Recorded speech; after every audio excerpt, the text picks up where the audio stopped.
Hello दोस्तों, हमारे channel अमृत coaching centre में आप सभी का स्वागत है। हर रोज़ की तरह आज भी एक नए लेसन के साथ आए हैं।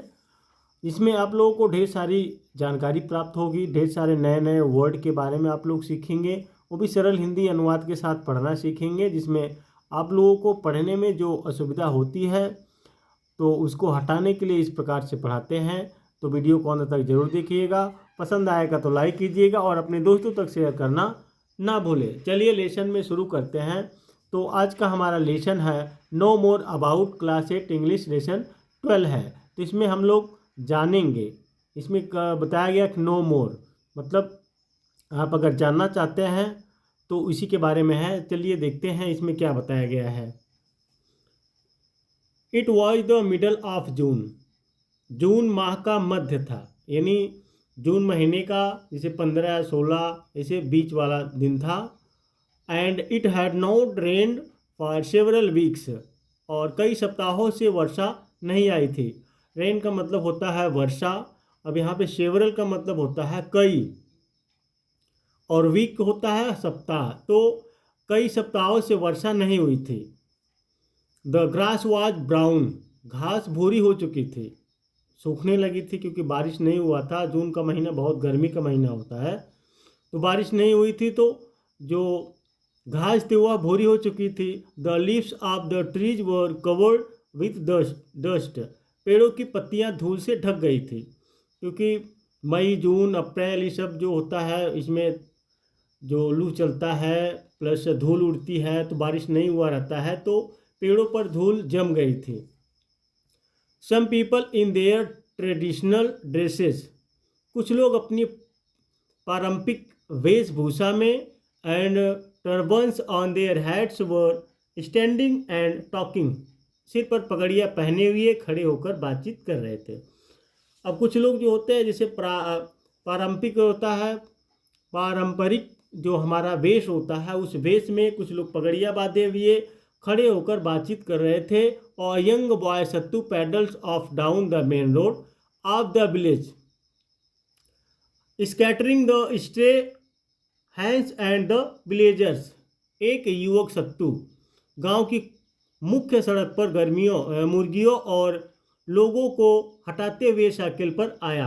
जब सभी लोग बात कर रहे थे खड़े होकर एक साथ, तो एक लड़का जो था वह मुख्य सड़क से मुर्गियों और लोगों को काटते हुए, यानी सबके बीच में से वह पौडल मारते हुए आया। Just then a visitor came there, तभी वहाँ एक आगंतुक आया। आगंतुक मतलब होता है मेहमान जिसको कहते हैं, या कोई नया लोग वहाँ पर आया। तो विजिटर यानी विजिटर मतलब होता आगंतुक है। Will you please help me, आगंतुक कहता है अरे सुनो, क्या तुम मेरी सहायता करोगे। तो सत्तू कहता है, जो लड़का आया था, वाई नॉट, क्यों नहीं, but what type of help do you want, लेकिन आपको किस प्रकार की सहायता चाहिए। वह आगंतुक आता है, उस लड़के से पूछता है क्या तुम मेरी मदद करोगे। तो यह जो लड़का सत्तू रहता है वह पूछता है क्यों नहीं करेंगे, लेकिन किस टाइप की, यानी किस प्रकार की आपको मदद चाहिए। तो विजिटर कहता है could you please tell me the name of this village as well as your name, क्या तुम मुझे अपने गांव का और अपना नाम बताओगे। एज वेल एज मतलब होता है यहाँ पे इतना तीनों लगता है। एज वेल एज का मतलब साथ ही साथ, जैसे अब यहाँ पे अपने गांव के नाम और साथ ही साथ अपना नाम भी बताओगे। सत्तू कहता है the name of my village is Khattali and mine is Sattu, मेरे गांव का नाम खत्तली है और मेरा नाम सत्तू है। फिर विजिटर कहता है I would like to know more about your society, मैं तुम्हारे समाज के बारे में अधिक जानना चाहूँगा। तो सोसाइटी का मतलब होता है समाज, अबाउट होता है के बारे में। तो I would like to, I would like मतलब वुड लाइक टू लगता है तीनों एक साथ जब, तो चाहूँगा, जैसे I would like to read, मैं पढ़ना चाहूँगा। I would like to play, तो मैं खेलना चाहूँगा। तो इस प्रकार से वुड लाइक टू का उपयोग होता है, लाइक टू जब लग के आता है। फिर इट्स लाइफ स्टाइल्स, उनके उसके रहन सहन, इट्स आर्ट कला, एंड कल्चर और सभ्यता, इट्स फूड एंड फेस्टिवल्स भोजन एवं त्योहारों के बारे में जानना चाहूँगा। अब वो विजिटर आता है जो क्या कहता है, मैं तुम्हारे समाज के बारे में अधिक जानना चाहता हूँ। It's life style, it's art, its culture, its food and festival. उसके रहन सहन, कला और सभ्यता, भोजन एवं त्योहार के बारे में जानना चाहूँगा। तो वो विजिटर जो होता है पूरे गांव के बारे में जानना चाहता है, प्लस वहाँ की कला के बारे में जानना चाहता है, वहाँ का रहने का ढंग भी जानना चाहता है, और त्यौहार के बारे में जानना चाहता है, भोजन के बारे में जानना चाहता है। वो मतलब उत्सुक था, ढेर सारी बातें जानना चाहता है। फिर सत्तू कहता है I belong to Bhil tribe, I belong to the Bhil tribe, मैं भील जनजाति का हूँ। My uncle is a guruji in our village school, मेरे चाचा हमारे गांव के विद्यालय में गुरुजी है। तो वह सत्तू बताता है कि मैं भील जनजाति से हूँ, मेरे चाचा हमारे गांव के विद्यालय में गुरुजी है, यानी मास्टर है। And he can tell you more about our lifestyle, art, festivals और एटसेट्रा। तो और वे आपको हमारे रहन सहन, कला, त्योहारों आदि के बारे में अधिक जानकारी दे सकते हैं। फिर विजिटर कहता है दैट्स फाइन, बहुत अच्छा। I will be delighted to meet him, मुझे उनसे मिलकर बेहद प्रसन्नता होगी। विजिटर कह रहा है कि भाई बहुत अच्छा, अगर वो मुझे सब कुछ बताएंगे तो मुझे उनसे मिलकर बहुत प्रसन्नता होगी। लेट्स गो, चलो चलते हैं। Sattu takes him to his uncle, Sattu उन्हें अपने चाचा के पास ले जाता है। फिर सत्तू क्या करता है, सत्तू कहता है मीट माई अंकल श्री जाम सिंह, मेरे चाचा श्री जाम सिंह से मिलिए। तो उस विजिटर को यानी आगंतुक को लेकर जाता है, बोलता है कि मेरे चाचा श्री जाम सिंह से मिलिए। फिर जाम सिंह हेलो सर, जाम सिंह कहता है नमस्ते श्रीमान। फिर विजिटर बोलता है हेलो जाम सिंह, नमस्ते जाम सिंह। दोनों लोग आपस में बात करते हैं, नमस्ते करते हैं, अभिवादन एक दूसरे का करते हैं। फिर सत्तू कहता है काको, यानी अपने भाषा में, देहाती भाषा में बोलता है Kako. He wants to know about our society, Kako ये हमारे समाज के बारे में जानना चाहते हैं। तो सत्तू अपने काका से बताता है कि भाई ये आए हैं और हमारे समाज के बारे में जानना चाहते हैं। Our lifestyle, festivals, art and culture, हमारे रहन सहन, त्योहारों, कला और सभ्यता के बारे में जानना चाहते हैं। तो सत्तू उनको सब बताता है अपने चाचा को। तो जाम सिंह कहते हैं we belong to the Bhil tribe, हम भील जात के हैं। इट इज बिलीव्ड, ऐसा माना जाता है, यानी ऐसा कहा जाता है या ऐसा माना जाता है, that the word Bhil is derived from the Dravidian word for bow, Tamil and Kannada vil. Bhil शब्द की उत्पत्ति कमान के लिए द्रविड़ शब्द बो यानी तमिल और कन्नई में भील से हुई है। Which are our characteristic weapon, जो हमारा विशिष्ट शस्त्र है। फिर विजिटर कहता है do we find Bhils in other parts of India also, क्या भील जनजाति भारत के अन्य भागों में भी पाई जाती है। तो जाम सिंह कहते हैं yes, beside Madhya Pradesh we are also found in Gujarat, Rajasthan and Maharashtra. हाँ, जाम सिंह कहते हैं हाँ, मध्य प्रदेश के अतिरिक्त हमारी जाति गुजरात, राजस्थान और महाराष्ट्र में भी पाई जाती है। तो एक दूसरे से वो लोग बात करते हैं, जो आगंतुक रहता है जितनी बातें वह जानना चाहता है तो जाम सिंह उसे सारी बातें बताते हैं, परिचय करवाते हैं। But the maximum Bhil population is in MP, लेकिन सबसे अधिक भीलों की जनसंख्या मध्य प्रदेश में है।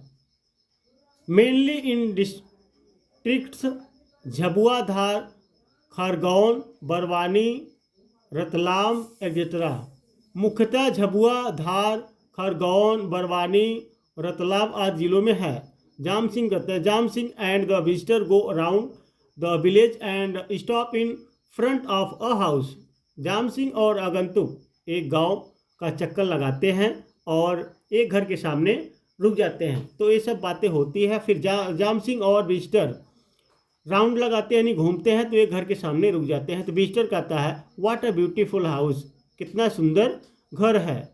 Tell me something about your houses, अपने घरों के बारे में हमें बताइए। जाम सिंह कहते हैं we love forests and therefore settle near forest, हमें जंगल प्रिय लगते हैं। वी लव फॉरेस्ट यानी हमें जंगल प्रिय लगते हैं, and therefore settle near forest, इसलिए हम जंगलों के निकट बसते हैं। तो जाम सिंह कहते हैं कि भाई हमें जंगल बहुत अच्छे लगते हैं, इसलिए हम जंगल के पास बसते हैं। We get several types of forest products wood and bamboo to build our houses, हमें अपने मकानों को बनाने के लिए कई प्रकार के वनोत्पाद लकड़ी और बांस मिल जाते हैं। यानी हम लोग को जंगल बहुत प्यारा लगता है, इसलिए हम लोग जंगल के पास बसते हैं। और हमें जंगलों से क्या मिलता है, ढेर सारी वनोत्पाद, यानी वन में जो उगने वाली होती है उत्पाद जो होते हैं, जैसे लकड़ी हो गया, बांस होता है, ये सब हमें अपने घर बनाने के लिए मिल जाते हैं बहुत आसानी से। तो इसलिए हम लोग जंगल के पास बसते हैं। Our houses are mainly made up of wood bamboo and with tiles roofs, हमारे घर मुख्यतः लकड़ी, बांस और खपरेल की छत के बने होते हैं। पुराने ज़माने में इसी प्रकार के घर रहते थे, आज भी हैं लेकिन बहुत कम हो गए हैं। पहले तो खपरेल वगैरह ही कच्चे मकान बनते थे बांस के, लकड़ी के, लेकिन आजकल तो पक्के मकान बनने लगे हैं। The bamboo walls are plastered with mud and cow dung, बांस की दीवारों पर मिट्टी और गोबर के प्लास्टर किया जाता है, जिसे अब भी करते हैं, लिपाई पुताई करते हैं। The walls are decorated with Pithora painting, दीवारों को पिथौरा चित्रकला से सजाया जाता है। Some who are good at wood, कुछ लोग जो लकड़ी पर नक्काशी करने में निपुण हैं। Carve designs on the pillars and the doors of their houses, वो अपने घरों के दरवाजों और खंभों का आकर्षक नक्काशी करते हैं। There is always a cattle shed adjoining a house, घर के बगल में सदैव एक पशुओं का बाड़ा होता है। सम पीपल कंस्ट्रक्ट पक्का एंड सेमी पक्का हाउजेज आल्सो, कुछ लोग पक्के या आधे कच्चे मकान भी बनाते हैं। देखिए अब इसमें है, जो लोग लकड़ियों का डिज़ाइन बनाने में निपुण हैं, जिनको ज़्यादा जानकारी होती है, तो वो लोग अपने दरवाजे में जो है डिज़ाइन काट कर लगाते हैं। जो खंभा बनाते हैं यानी पिलर लगाते हैं ओसार वगैरह बनाने के लिए, तो उसमें भी नक्शा काटते हैं। आजकल पक्का मकान बनता है तो उसमें भी डिज़ाइन बनता है, दरवाजे के ऊपर बनता है, दरवाजे में बनता है, पिलर जो डालते हैं उसमें भी डिज़ाइन बना देते हैं। तो जिस हिसाब से जिसकी क्षमता रहती है उसी हिसाब से, चाहे कच्चा हो या पक्का हो, दोनों प्रकार का मकान उसी हिसाब से लोग बनवाते हैं। जिनके पास पैसा भी अधिक है तो लोग निपुण नहीं है फिर भी दूसरे से बनवा लेते हैं। तो इस प्रकार से जो है लोग अपना जीवन यापन करते हैं। यहाँ पे कुछ वर्ड मीनिंग आपको बता देते हैं, ताकि इसके बाद जो पार्ट 2 में आप लोग देखेंगे उसमें भी आप लोग को फ़ायदा होगी। पहले से ही सीखे रहेंगे कुछ वर्ड मीनिंग, जो शब्दार्थ होते हैं जो समझ में नहीं आते हैं। तो एबिलिटी मतलब योग्यता, अपीज यानी शांत, एनसेस्टर पूर्वज यानी जो हमारे बुजुर्ग होते हैं, एनसेस्टर। आर्कियोलॉजिकल पुरातत्वीय, आर्ट एंड कल्चर कला और संस्कृत, एटिक अटारी या अलमारी बोल सकते हैं, जो घरों में वो छोटी छोटी बनी रहती है। कैरेक्टरिस्टिक विशिष्टता, कोडंग यानी काऊ डोंग, काऊ डंग मतलब होता है गोबर, डंग मतलब होता है गोबर। कस्टमरी रिवाइज यानी जो कस्टम होता है, रिवाज होता है। डेकोरेट सजाना, डायनेस्टी राजस्व, इंक्वायर पूछना, ग्लोरियस यशस्वी या शानदार, हेरिटेज विरासत, इंसाइट अंतर्दृष्टि पूरी जानकारी यानी जो होती पूरी जानकारी, मेमोरी याद याददाश्त या स्मरण, मैक्सिमम अधिकतम, माइग्रेट प्रवास, ओकेजन अवसर या मौका, ऑर्नामेंट्स आभूषण, पिक्यूलियर अनूठा, पोलाइट शिष्ट नम्र, पिलर खंभा, रिकजिनस पहचान मान्यता, स्कैटर बिखेरना, स्ट्रे घूमना भटकना, सोसाइटी समाज, स्पेसियस विस्तृत, स्टोन कार्ड पत्थर पर उकेरा गया, सिंबल प्रतीत, स्किल कौशल, टैटूज गोदना जो लोग गोदवाते हैं, ट्रेजर खजाना, बास्ट बहुत बड़ा, वेन्यू स्थान, वेपन हथियार, अट्रैक्शन आकर्षण। तो इस प्रकार से आप लोगों ने लेसन को पढ़ा और वर्ड मीनिंग के बारे में भी ढेर सारी जानकारी हासिल की। उम्मीद करते हैं यह लेसन आपको काफ़ी समझ में आ गया होगा और इसके आगे का भाग हम पार्ट 2 में बनाएंगे। तब तक पढ़ते रहिए और दूसरे को भी पढ़ाते रहिए, अपने दोस्तों तक शेयर करना ना भूलें।